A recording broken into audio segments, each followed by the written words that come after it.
Randomisation అనే పద్ధతి తీసుకొచ్చి మిల్లులకి వాళ్ళకి ఇష్టం వచ్చిన మిల్లులకే మీరు పంపించి ఏ విధంగా నష్టం కలిగించారో మీ అందరికీ తెలుసు.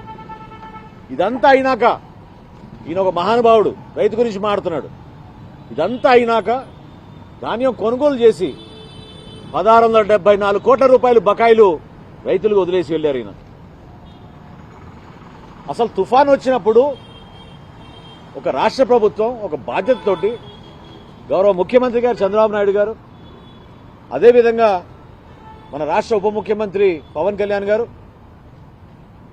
ప్రభుత్వంలో ప్రతి ఒక్కరిని మీ వంతు మీరు సహాయం అందించండి, రైతాంగాని కోసం మీరు క్షేత్రస్థాయిలో వాళ్ళని ఆదుకునే విధంగా ఒక భరోసా కల్పించే విధంగా మీ ఫోర్కాస్టింగ్లో కానివ్వండి, ధాన్యం కొనుగోలు విషయంలో కానివ్వండి, రైతు సహాయ కేంద్రాల్లో సిబ్బందిని కానివ్వండి ఎప్పటికప్పుడు అలర్ట్ చేస్తూ అద్భుతంగా పనిచేశాం.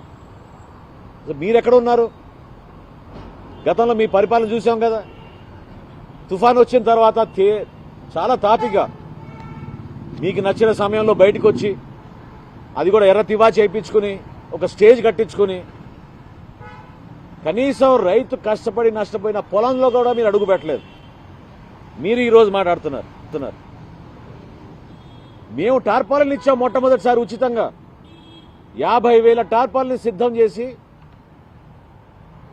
ఆర్టీజీఎస్ ద్వారా మాకు వస్తున్న సమాచారాన్ని బేస్ చేసుకుని ప్రతి రైతు సహాయ కేంద్రంలో కనీసం 25 నుంచి 30 టార్పాలిన్లు ఎక్కడైతే వర్షపాతం నమోదవుతుందనే సమాచారం మాకుందో అక్కడ డబుల్ కూడా ఇచ్చాం. 50 టార్పాలిన్లు కూడా ఇచ్చాం. 50,000 టార్పాలిన్లు మొట్టమొదటిసారి రాష్ట్ర చరిత్రలో రైతాంగాన్ని ఆదుకోవడానికి ఉచితంగా ఇచ్చాం. అది మర్చిపోతారు. ధాన్యం కొనుగోలు అనేది ఒక పవిత్రమైన ప్రక్రియ. రైతుకు ఒక భరోసా నింపడమే కాకుండా ప్రభుత్వం పైన ఒక నమ్మకం తీసుకొచ్చాం కాబట్టి మీ ప్రభుత్వానికి మా ప్రభుత్వాన్ని రైతులు పోలుస్తున్నారు. 9 నెలలు తిప్పారు మీరు డబ్బులు ఇవ్వడానికి. 9 నెలలు 4 గంటల్లో మేము డబ్బులు వేస్తున్నాం వాళ్ళ ఖాతాలోకి. ఎప్పుడైనా చేయగలిగారా మీరు? ఈ రోజుకి 3,350 కోట్ల రూపాయలు రైతుల ఖాతాలోకి మేము 24 గంటల్లోపే గర్వంగా చెప్తున్నా నేను డిపాజిట్ చేయగలిగాం. అంత పారదర్శకంగా నిజాయితీగా వ్యవసాయ రంగాన్ని ఎట్టి పరిస్థితుల్లో కూడా కాపాడుకుంటూ, అది కేవలం ప్రభుత్వ పరంగా కూడా కాదు. ఎందుకంటే పవన్ కళ్యాణ్ గారు మీరు విమర్శించారు కాబట్టి నేను చెప్తున్నాను ఈ విషయం. ఈ రోజున పవన్ కళ్యాణ్ గారు ఆ రోజున ప్రభుత్వం అందించిన సమాచారమే కాకుండా పార్టీ పరంగా కూడా మా పార్టీ నాయకులందరూ కూడా అప్రమత్తం చేసి మీరు ప్రతి రైతుని కాపాడే విధంగా, ఆదుకునే విధంగా క్షేత్రస్థాయిలో అందుబాటులో ఉండి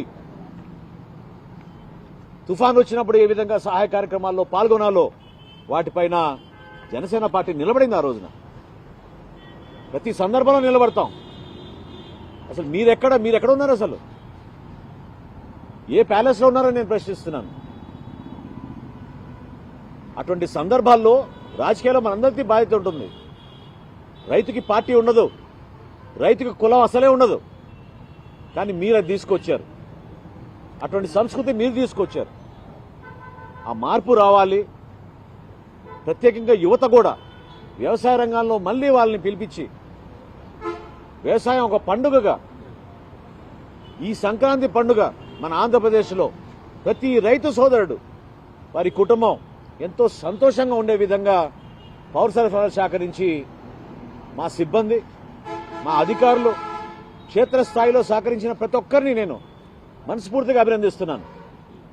అంతేగాని మీలాగా చెత్త స్టేట్మెంట్లు ఇచ్చి జాయింట్ కలెక్టర్లు తోలు తీసేవాళ్ళం.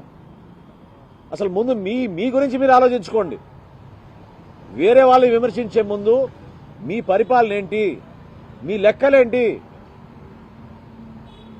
5,20,000 మెట్రిక్ టన్నుల ధాన్యం కొనుగోలు చేశారు మీరు ఎలక్షన్ ఇయర్లో. ఈ రోజు వరకు మేము 14 లక్షల మెట్రిక్ టన్నుల ధాన్యం కొనుగోలు చేశాం. మీకన్నా ఎక్కువ మంది రైతుల దగ్గర కొనుగోలు చేస్తున్నాం. దాంట్లోనే ఉంది అర్థం. మీరు దళారుల దగ్గర కొనుగోలు చేసేవాళ్ళు, కొంతమందికి అవకాశం ఇచ్చేవాళ్ళు. గత ఖరీఫ్లో 6,97,000 మంది రైతుల దగ్గర మేము కొనుగోలు చేశాం. ఆ విధంగా ఈ రంగాన్ని కాపాడుకుంటూ వస్తున్నాం. అరే ఆశ్చర్యకరం, దీపం పథకం గురించి మాట్లాడుతాం.